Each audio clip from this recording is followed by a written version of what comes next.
उसने बस शीशे पर थोड़ा सा पानी छिड़का और कुछ बार साफ किया। तभी सामने खड़ा एक बेघर आदमी पैसे मांगने लगा। लेकिन ड्राइवर कोई बेवकूफ नहीं था। उसे ऐसे लोगों से कोई मतलब नहीं था। असल में पैसे नकली थे और लूट बिल्कुल असली। वह बेघर आदमी जानबूझकर बहाना बनाकर ड्राइवर को कार का दरवाजा खोलने पर मजबूर कर रहा था। और उसका असली निशाना था लग्जरी कार की पिछली सीट पर बैठी लड़की। जैसे ही लड़की डरकर भागने लगी, उस आदमी ने बिना वक्त गवाए हमला कर दिया। पूरी ताकत से लड़ने वाले बॉडीगार्ड्स के पास पलटकर वार करने का भी मौका नहीं मिला। 2-3 वार में ही वह उन्हें जमीन पर गिरा चुका था। अब साफ हो चुका था, वह आदमी कोई आम बेघर इंसान नहीं था, बल्कि जानबूझकर भेस बदले हुए था। वह लड़की का पीछा करता हुआ सड़क तक आ गया और उसे रोककर जबरदस्ती डिक्की में बंद कर दिया।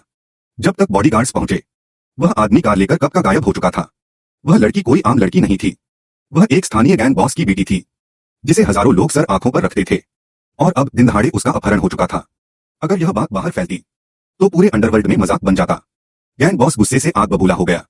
2 प्रोफेशनल बॉडीगार्ड्स एक बेघर आदमी से हार गए थे और उन्हें यह तक नहीं पता था कि वह आदमी असल में कौन है। उसका चेहरा तक किसी ने नहीं देखा।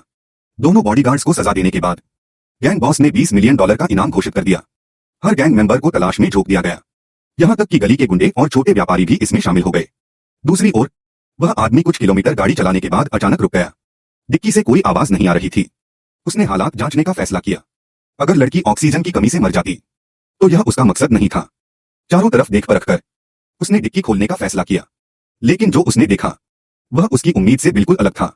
लड़की न सिर्फ ठीक थी, बल्कि डर की वजह से अजीब तरह से बेकाबू हो चुकी थी। वह पूरी ताकत से ढलान की तरफ भागने लगी। काफी देर पीछा करने के बाद वह आदमी फिर उसे पकड़ पाया। उसने लड़की से कहा कि शांत हो जाओ।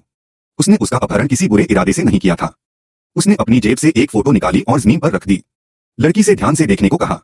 तस्वीर में 3 लोग थे। वह आदमी, लड़की की मां और उसका पिता। लगता था तीनों कभी काफी करीबी दोस्त थे। उस आदमी ने कहा कि उसे लड़की की मां ने भेजा था। लेकिन यह सुनते ही लड़की और ज्यादा भड़क गई, क्योंकि उसकी मां को 5 साल पहले मरा हुआ बताया गया था। तो वह किसी अजनबी पर भरोसा कैसे कर सकती थी। लड़की उलझन में थी, लेकिन सामने खड़ा आदमी उसे नुकसान पहुंचाना नहीं चाहता था। उसकी आंखों में एक अजीब सी बेबसी और विनती थी। लड़की को यकीन दिलाने के लिए उस आदमी ने अपनी बंदूक निकाली, लेकिन गोली चलाने के लिए नहीं।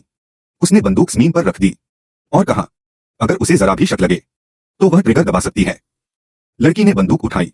उसे उम्मीद नहीं थी कि उसमें सच में गोली होगी। गोली लगभग उस आदमी को लग ही गई। इतनी गारंटी के बाद लड़की वापस कार में बैठ गई। आखिर इस सुनसान जगह पर रहना भी ठीक नहीं था। लेकिन बैठते ही उसने बंदूक दिखाकर उसे घर चलने का आदेश दिया। आदमी हंस पड़ा। उसे यकीन नहीं था कि इतनी छोटी लड़की गोली चला देगी, इसलिए वह गाड़ी आगे बढ़ाता रहा। फिर भी उसने सावधानी बरती थी। बंदूक में सिर्फ एक ही गोली थी। वह उसे मारना नहीं चाहता था। लेकिन तभी कार का डिस्प्ले चमका। पेट्रोल खत्म हो चुका था। मजबूरी में उसे पास के पेट्रोल पंप पर रुकना पड़ा। गाड़ी से उतरते समय उसने फिर दोहराया कि उसका कोई बुरा इरादा नहीं है। लड़की से कार में ही रहने को कहा। लेकिन जैसे ही वह बाहर गया, लड़की भाग निकली। उसने आसपास के गांव वालों से मदद मांगी। गांव वालों ने बिना वजह जाने उसे मानव तस्कर समझ लिया और घेर लिया। वह आदमी इन बेगुनाह लोगों से लड़ना नहीं चाहता था। वह किसी अच्छे इंसान को चोट नहीं पहुंचाना चाहता था। तभी लड़की की चीखें गूंजने लगी और उसी पल उस आदमी को समझ आ गया, यह सब इनाम की वजह से हो रहा है। गैंग बॉस का आदेश पहुंच चुका था। वक्त बहुत कम था।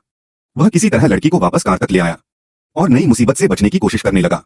लेकिन लड़की फिर भागने लगी। अब वह चुप नहीं रह सका। आखिरकार उसे अपहरण की असली वजह बतानी पड़ी। एक ही वाक्य ने लड़की को चुप करा दिया। वह यकीन नहीं करना चाहती थी, लेकिन उसी पल से उसका गुस्सा ठंडा पड़ने लगा। कुछ देर बाद वह आदमी लड़की को एक रेस्टोरेंट ले गया। सामने बैठते ही दोनों ने एक दूसरे से नाम पूछा। एलिसा? एलिसा? हाँ, एलिसा। और तुम्हारा नाम? क्रिस। एक अजीब सी अपनापन भरी बेचैनी धीरे धीरे लड़की का डर कम करने लगी। उसे नहीं पता था कि यह आदमी सच में उसका पिता है या नहीं, लेकिन उसमें उसके लिए कोई नफरत नहीं थी। लड़की के गले में हीरे का हार देखकर उस आदमी की आंखों में यादों की परछाइयां उतर आईं। उसने कहा, यह हार उसने उसकी मां को दिया था और उसकी मां की मौत शायद उसी काले गैंग बॉस से जुड़ी हुई थी।